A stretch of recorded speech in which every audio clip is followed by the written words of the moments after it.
The first thing I remember isn't the birth. It's the silence after.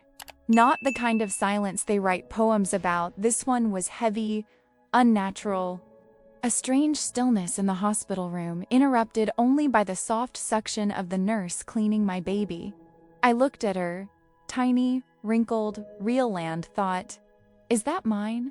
I smiled, because that's what you do when people expect joy. You smile. When my husband kissed my forehead, tears in his eyes. When the nurse handed me the baby and called me mama. When my mom snapped the first photo with a proud, trembling hand, I smiled. But inside, there was a quiet blankness. Like someone had unplugged a wire I didn't know existed. I felt, outside of myself, watching it all happen from behind a glass wall. I kept thinking, why don't I feel more? When we got home, the parade of visitors began. Each one brought a balloon or a lasagna. Each one looked at me like I was glowing. I said all the right things. We're so in love. She's perfect, tired but grateful. And I smiled. Even when breastfeeding felt like glass shards on raw skin. Even when she wouldn't sleep unless I stood, swaying in the dark for hours. Even when my husband said, "You're doing amazing," and I wanted to scream, "I'm not." I wore that smile like armor. And the more I wore it, the more people believed it. So I tried to believe it too. There was one night, I remember it because the moonlight hit her crib just right and she looked like a porcelain doll. I stood over her and thought, what if I just left? Not forever. Just for a few hours. A breath. But then guilt wrapped around my chest like rope. So I sat down. I smiled at her tiny face and cried in silence. I didn't want to worry anyone. I didn't want to be dramatic. I didn't want to be that mom, the one who couldn't handle it. So I kept smiling. When my mom asked, "How are you really?" I answered too fast. "Fine." When my sister texted, "Bet she's sleeping through the night already," I replied with a heart emoji. When my husband said, "You're so strong," I nodded. I smiled. No one saw the nights I sat in the shower, letting hot water scald my shoulders while I bit my tongue not to scream. No one saw me flinch every time the baby monitor lit up, heart racing like I was in danger. No one saw the journal under the bed filled with sentences like, "I don't know who I am anymore," because I smiled. At 6 weeks postpartum, my OB asked if I was feeling okay emotionally. I laughed, of course. Just tired, you know. She handed me a survey, 10 questions with answers from never to always. I filled it out like a student cheating on a test. What answer says normal? What answer won't make her look at me differently? And when I left the office, I felt proud, ashamed, both. I passed. That night, the baby wouldn't stop crying. Nothing worked. Not swaying, not shushing, not nursing. I stood in the hallway, bouncing her gently, staring at the wall, and I thought, maybe I'm broken. But I smiled, because it's what I'd trained myself to do. Because the alternative felt like falling apart. Because if I let go of the smile, what would be left? I used to think nights were for resting, quiet, peaceful, a closing of the day. Now they felt endless. A tunnel with no exit. An echo chamber of need, guilt, and exhaustion. She woke up screaming again. 2:13 a.m. My bones felt hollow, like I'd aged 50 years in just 5 weeks. I rolled out of bed, careful not to wake my husband, though the sound was piercing. I didn't want him to see me like this again, on edge, hair matted, breasts leaking, barely able to form words. I picked her up. She squirmed like she didn't know who I was. She never looked me in the eye at night. Was it the light? Or was she distant too? I rocked her. I hummed. She cried harder. I whispered, "She, baby, please." And I thought, do you even know me? I sat on the floor, back against the nursery wall. I tried breastfeeding. She refused. I cried quietly. Not out of sadness. It was something else. A pressure. Like grief. I couldn't remember when I last slept more than 2 hours in a row. I couldn't remember the last time I felt like a person. At 3:07, she finally slept. I stayed sitting. My arms hurt, my nipples stung, my thoughts screamed. I had a flashback. My baby shower, the pastel cupcake, the advice. Sleep when the baby sleeps. Just enjoy every moment. You'll miss this one day. No one told me about this part. The nights when nothing works. The nights when I thought, maybe I'm not meant for this. I tiptoed back to bed. My husband was snoring softly. I lay beside him and stared at the ceiling, wide awake. Every sound made me jump. Every silence felt like it was waiting to be broken. 4:12 a.m. The crying started again, and something inside me cracked. I stood up too fast. My knees buckled. I didn't care. I picked her up and said, "What do you want from me?" I hated myself for it the moment it left my lips. She was just a baby, but I was just empty. I changed her diaper. She smiled. It was the first smile she'd given me in days, and I sobbed so hard my body shook. Not because it was beautiful, because I realized I hadn't smiled back. The morning light began to slip through the blinds. The night was over, but it didn't feel like a new day. It felt like another loop in a life I didn't recognize. I used to believe that being surrounded by people meant you couldn't feel alone. But postpartum loneliness is a different species of isolation, one that sits beside you on the couch even when the room is full.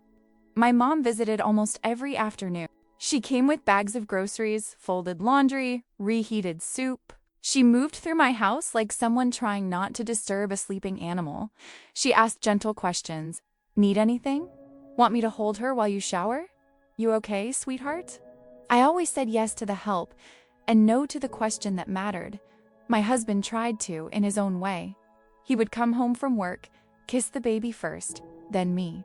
He'd ask how the day went, but I could hear the exhaustion in his voice. Like he was bracing for a story I didn't have the energy to tell. So I gave him the short version. She was fussy. I managed. We're fine. He believed me because he wanted to. Because believing me meant our life hadn't completely changed. Because believing me meant he didn't have to confront how much I was slipping. Friends sent texts, little heart emojis, photos of their coffee. Thinking of you, let me know if you need anything. But the truth was, asking felt harder than suffering in silence. Sometimes I'd be sitting in the living room with the baby on my chest, my mother on the recliner, my husband in the kitchen, and I'd feel like I was watching a movie, playing the role of new mom, surrounded by her support system. Except no one saw me. They saw the version one presented. No one saw my hands shaking under the blanket. No one saw how I flinched when someone said, "You must be so happy." No one saw how loud the silence was inside my mind. One afternoon, my husband was bouncing the baby while talking about something funny that happened at work. He was smiling, laughing. I stared at him and thought, how can he still be him? How did I lose myself so fast? I tried to join the conversation, but the words felt too heavy to lift. I nodded, pretending to listen. Pretending to belong in this version of our life.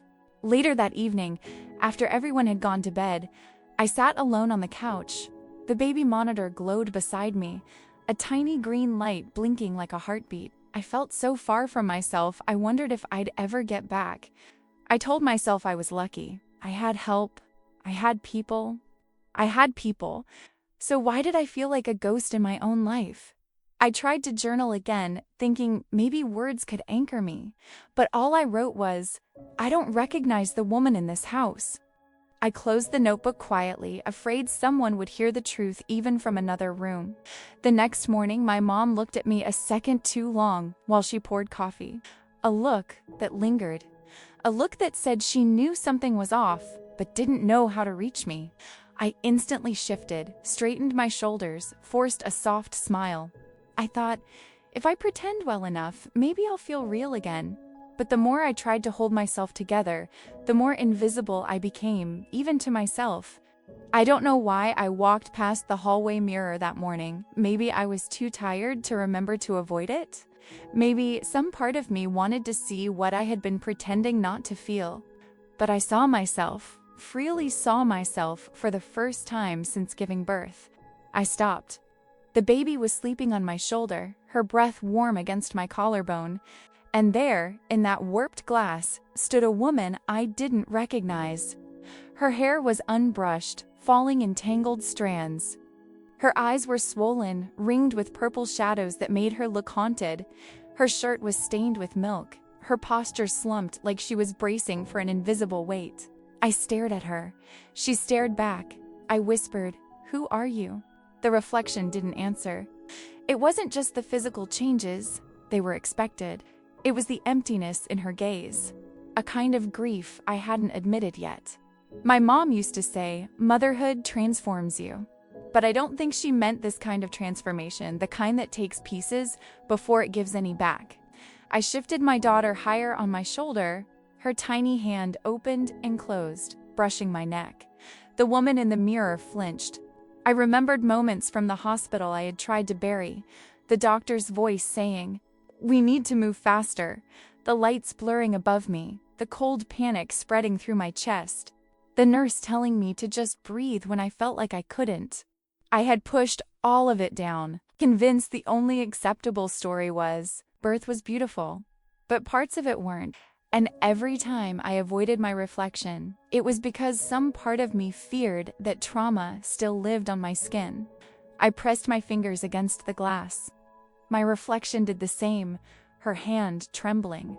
I felt myself swallow a sob so hard it burned. Behind me, I heard my mom's voice. "Sweetheart? You okay?" I didn't turn around. I didn't move. I just smiled at the mirror, the practiced smile, the one I had perfected over weeks. She stepped closer. I saw her reflection join mine.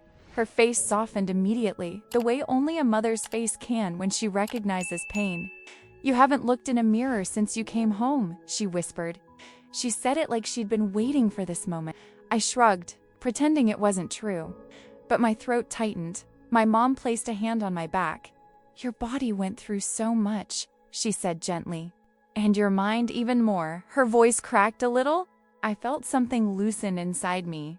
Not breaking, just loosening. She didn't push. She didn't question.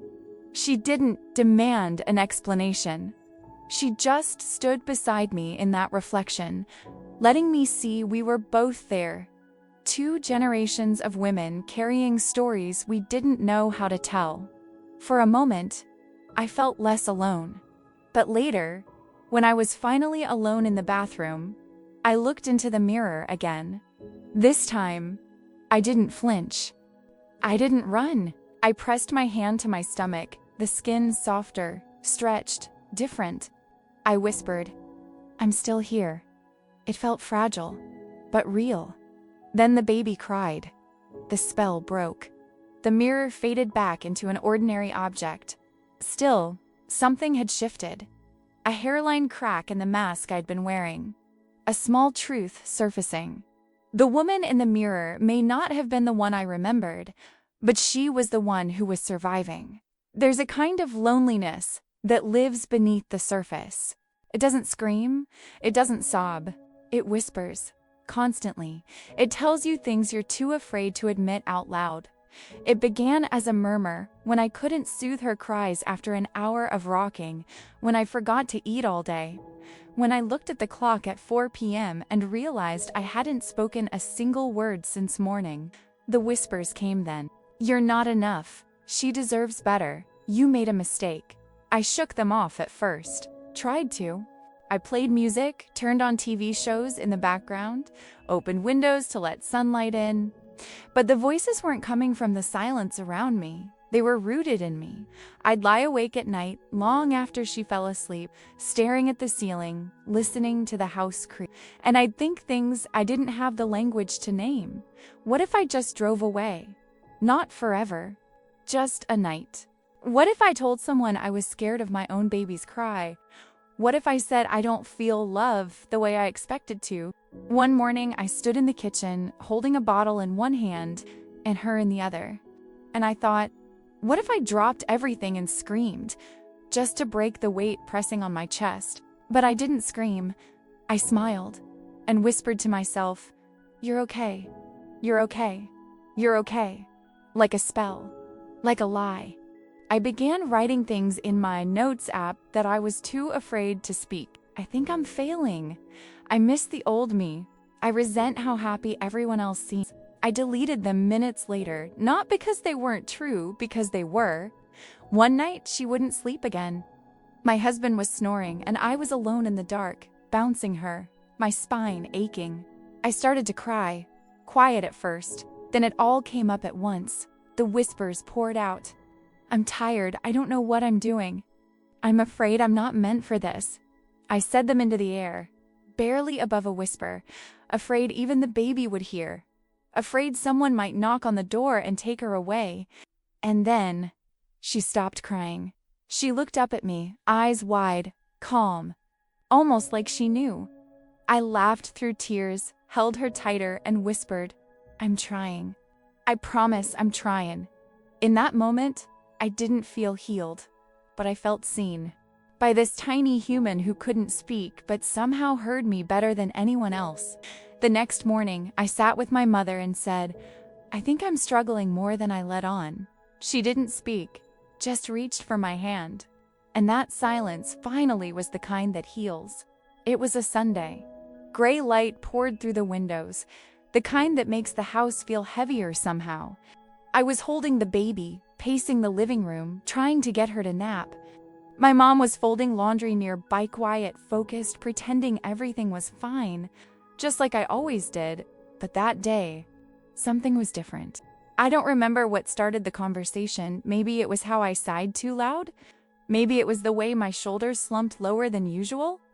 Or maybe she had been watching me crumble for weeks, and this was the day she finally couldn't keep quiet. She asked, Are you sleeping at all? I paused. My default answer, a bit, hovered on my tongue. But I was too tired to lie. Not really, I said. My voice cracked. Her hands stopped folding. She looked up at me. When was the last time you rested? Truly rested? I sat down on the couch, the baby still squirming against my chest. I don't know, I whispered. Then, suddenly, without warning, I blurted out the truth I'd been burying for weeks. I'm not okay, Mom. She moved slowly, deliberately, and sat beside me. She didn't say, it'll get better, or you're just tired. She didn't give me cliches. She just looked at me, fully, like she was seeing me for the first time since the baby came.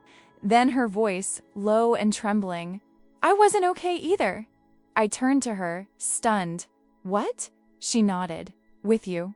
After you were born. I smiled through it all, but inside, I was falling apart. The air shifted. My breath caught. I remember crying in the bathroom, she continued, hiding from your father, pretending to be stronger than I was. Back then, we didn't talk about these things. I had never heard this, never imagined it. You seemed so together. I said, I had to be, or I thought I did.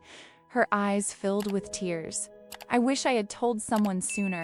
Maybe I wouldn't have carried that guilt for so long. And just like that, the generations between us collapsed. We weren't mother and daughter in that moment. We were two women, both broken at one time, both tired of pretending. I leaned into her, and she rested her hand gently on my back. You're allowed to feel all of this, she whispered. It doesn't make you a bad mother. It makes you a human one. I began to cry. Not the quiet, choked sobs I'd been hiding in the bathroom. These were loud, messy, shaking sobs. And she held me like she had when I was little. Except this time, I wasn't the child. I was the mother unraveling in front of her own. She didn't tell me to be strong. She didn't offer advice. She just stayed. Later that evening, when the baby finally slept, I sat alone and wrote, My mother broke too, but she healed. Maybe I can too. It was the first hopeful thing I'd written and I believed it. The bathroom had always been my place to fall apart. Not because it was quiet, not because it was private, but because it was the only room where no one expected me to be anything other than alone. That night, after the conversation with my mother, I walked in with the baby monitor clutched in my hand like a lifeline. I wasn't crying yet, but the pressure was building. A tremor behind my ribs, the quiet before the thunder. I sat on the cold floor, back against the bathtub, and I finally let go. I cried for the version of me who thought she had to be perfect. I cried for the mother who felt invisible in her own home. I cried for the woman in the mirror who no longer recognized her body or her mind. The breakdown wasn't explosive. It was soft, slow, a surrender more than a collapse. For the first time, I wasn't trying to fix myself. I was just letting myself be tired, broken, raw. And in that stillness, something unexpected happened. I felt held, not physically. There were no arms around me, no one telling me it was okay. But I felt witnessed by something deeper. Maybe it was the echo of my mother's story still clinging to me. Maybe it was the whisper of my baby's tiny breath through the monitor. Maybe it was the woman I was before all this, sitting beside me, telling me she still existed. I whispered into the dark, "I can't do this alone." And the silence that followed wasn't empty. It felt like space, like room, like the start of something gentler. The next morning, I didn't wear makeup. I didn't force a smile. I didn't pretend. When my husband asked how I slept, I told him I cried most of the night. He looked startled, then concerned. Then he just sat down beside me, quiet. And I realized honesty didn't break anything. It opened a door. Later, my mom came over. She didn't ask questions. She just hugged me a little longer than usual. That evening, when the baby fussed again, I held her to my chest, not with the panic of trying to soothe her perfectly, but with a kind of calm I hadn't known before. "I'm learning," I whispered to her, and I was. Not how to be the mother everyone expected, but how to be this mother. In this body, with this heart, one who feels everything deeply, one who breaks sometimes, and one who's finally learning to stop hiding the cracks. It's strange how long we can carry the weight of pretending to be strong, pretending to be grateful, pretending to be fine. I carried it through diaper changes, through sleepless nights, through polite conversations and fake laughs. I carried it until I couldn't anymore. And when I broke, I didn't shatter into a million pieces like I feared. I softened. I started to listen, not to the noise of advice or the expectations of others, but to the quiet voice I'd silenced for too long. The voice that said, "You're allowed to be human here." The voice that whispered, "You're doing the best you can." I used to think falling apart meant failure. Now I know it meant freedom. Because the moment I stopped pretending, I finally made space for healing. And if you're watching this holding in your own storm, trying to keep it all together, maybe this is your sign.